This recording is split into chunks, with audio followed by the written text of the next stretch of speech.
ادھر ایران نے کہا ہے کہ یہ حملہ ایک پیغام کی حیثیت رکھتا ہے کہ اسرائیل محفوظ نہیں ہے۔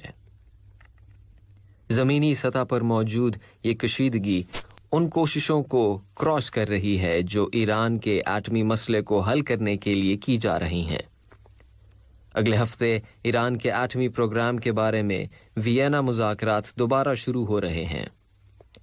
واشنگٹن نے اعلان کیا ہے کہ ایران کے ساتھ موجود اختلافات میں ان امریکی پابندیوں کا تعین شامل ہے جو ایران پر سے اٹھائی جانی ضروری ہیں، اور اس کے بالمقابل ان اقدامات کا تعین بھی کیا جانا ہے جو ایران اپنے یورینیم کی افزودگی کو روکنے کے لیے کرے گا۔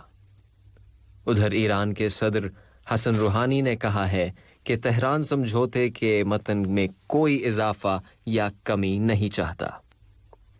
تو آئندہ آنے والے دن کیا نتیجہ ظاہر کریں گے، خاص طور پر یہ کہ امریکی اہلکار نے کہا ہے کہ اس کے ملک نے ایران کو ان پابندیوں کی تفصیلات سے آگاہ کر دیا ہے جنہیں وہ ایٹمی سمجھوتے میں اپنی واپسی کے دائرے میں اٹھانے کے لیے تیار ہے۔ یمن کے لیے امریکہ کے ایلچی ٹیموتھی لنڈرکنگ نے وسیع تر نقل و حرکت اور شٹل پروازیں شروع کر دی ہیں تاکہ یمنی بحران کو حل کرنے کے لیے واشنگٹن کی طرف سے پیش کیے گئے حل کی مارکیٹنگ کر سکیں، جبکہ یہ بحران اپنے 7ویں سال میں داخل ہو گیا ہے۔ کئی سال گزر گئے اور یمنی دنیا کے ایک بدترین انسانی بحران کے حل کو تلاش کر رہے ہیں، اور اس کے ساتھ ہی ساتھ زمینی سطح پر فوجی شدت میں اضافہ بھی جاری ہے۔ امریکی ایلچی نے اپنے ایک قول سے ہلکی سی امید جگائی ہے کہ یمنی بحران کو حل کرنے کے لیے بین الاقوامی اتفاق رائے ہو سکتا ہے۔ بلو فیول کو فروغ دینے والا قطر پر مبنی گیس برآمد کرنے والے ملکوں کا فورم GECF آج ورلڈ ارتھ ڈے سیلیبریٹ کر رہا ہے۔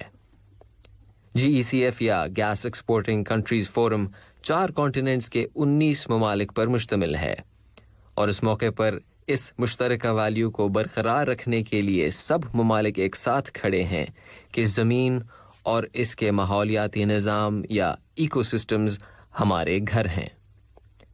یہ فورم اپنے مشن سے باہمی جانکاری اور معلومات کا تبادلہ کرنے کا ایک پلیٹ فارم ہے۔ اس میں قطر کی شراکت اور پارٹنرشپ ایک اور اہم قدم ہے، جس میں ماحولیاتی چیلنجز کا علاج اور مقابلہ کرنے کے طریقہ کار اور نیچرل گیس کے پائیدار کردار کو تقویت دینے کے بارے میں بہترین طریقہ کار بانٹنے کا عزم اظہار کیا گیا ہے۔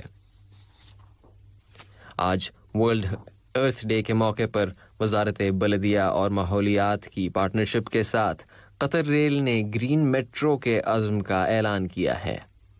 اس اعلان کے مطابق دوحہ میٹرو سن 2030 کے ورلڈ ارتھ ڈے تک یہ عمل جاری رکھے گی کہ ہر 5 ملین کسٹمرز کے دوحہ میٹرو سے سفر کرنے پر ایک درخت لگایا جائے گا۔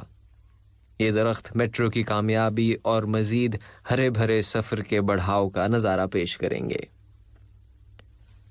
اور ورلڈ ارتھ ڈے کے موقع پر امریکہ کے صدر جو بائیڈن نے آب و ہوا کی تبدیلی یا کلائمیٹ چینج سے متعلق 40 عالمی رہنماؤں کے آن لائن سمٹ کا افتتاح کیا، اور اس موقع پر یہ وعدہ کیا کہ وہ اس دہائی کے آخر تک امریکی گرین ہاؤس گیس ایمیشنز کو آدھا کر دیں گے۔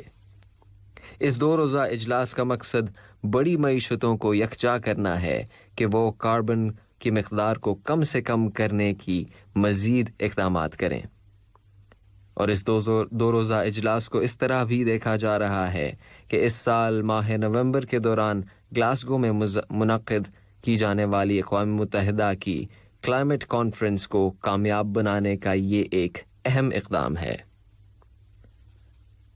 اور بلیٹن کے اختتام سے پہلے سماعت فرمائیے ہیڈ لائنز مرتبہ پھر۔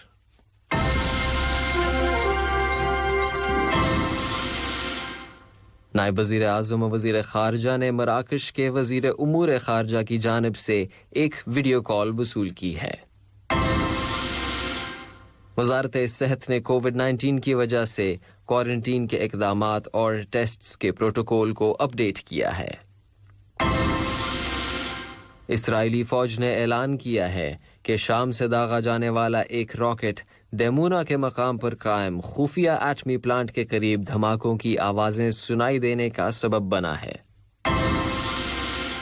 آج پوری دنیا میں ارتھ ڈے منایا جا رہا ہے اور اس موقع پر وزارت بلدیہ اور ماحولیات نے شجرکاری کے ایک منصوبے کا اعلان کیا ہے۔ اس کے ساتھ ہی آج کا دوسرا بلیٹن اپنے اختتام کو پہنچا۔ اگلا بلیٹن انشاءاللہ کل صبح 9 بجے پیش کیا جائے گا۔ مجھے دیجیے اجازت، اللہ نے کے بعد۔ السلام علیکم دوستوں، میں ہوں شیخ نور۔ مجھے امید ہے کہ ویڈیو آپ کو انفارمیٹو لگی ہوگی۔ اسی طرح قطر اپڈیٹ آتے رہنے کے لیے میرے یوٹیوب چینل گپ ship with Sheikh Noor YouTube channel کو سبسکرائب کیجیے اور اس ویڈیو کو لائک، کمنٹ اور شیئر ضرور کیجیے۔ Thank you.